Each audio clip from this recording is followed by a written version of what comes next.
कभी सोचा है एक दिन सब कुछ ठीक हो और अगले ही पल जिंदगी पूरी तरह बदल जाए। मेरे साथ ऐसा हुआ है। एक समय ऐसा था, मुझे लगता था मैं पागल हो जाऊंगा या शायद जिंदा ही नहीं बचूंगा। मैं बचपन से वैसा इंसान था जो हर जगह खुश रहता था। लोगों से बात करना, हंसना, मजाक करना, ये सब मेरे लिए बहुत आसान था। मैं मेंटली स्ट्रांग था, कम से कम मुझे ऐसा ही लगता था। फिर आया 2022, मेरी जिंदगी का सबसे अच्छा साल। मुझे एमबीबीएस कॉलेज मिल गया, उदयपुर में एडमिशन हो गया। नई जगह, नए लोग, नई लाइफ। और उसी साल मेरी लाइफ में एक लड़की भी आई। सब कुछ परफेक्ट था, मैं अपनी जिंदगी के पीक पर था। लेकिन कहते हैं ना, जिंदगी कब बदल जाए कोई नहीं जानता। 31 अक्टूबर 2022, मैं घर आया हुआ था दिवाली की छुट्टियों में। मैं बहुत खुश था। रात को मैं अपने एक दोस्त के साथ गया स्मोक करने। थोड़ा सुनसान इलाका था। जैसे ही मैंने स्मोक किया, अचानक से मुझे चक्कर आने लगे। ऐसा लगा जैसे सब घूम रहा है। मेरा शरीर हल्का हो गया और ऐसा लगा जैसे मैं अभी बेहोश हो जाऊंगा। उस पल मुझे लगा मेरे अंदर कुछ घुस गया है, कोई आत्मा। मैं भागते हुए घर आया। दिल इतनी तेज धड़क रहा था कि लग रहा था अभी बाहर आ जाएगा। मैंने तुरंत यूट्यूब खोला, लेकिन वहां मुझे सच्चाई नहीं, सिर्फ डर मिला। वीडियो पर वीडियो, ये कभी ठीक नहीं होगा, तुम पागल हो सकते हो।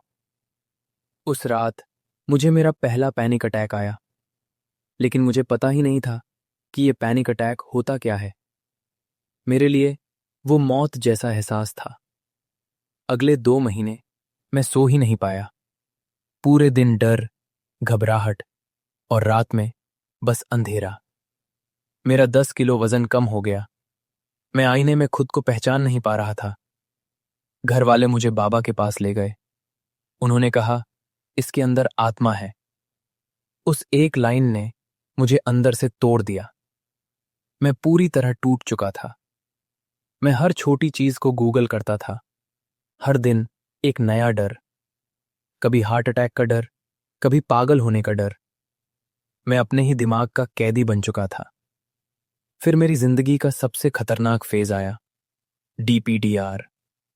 ऐसा लगता था जैसे मैं असली ही नहीं हूं। सब कुछ फेक, सपना, अनरियल। मैं खुद को महसूस नहीं कर पाता था।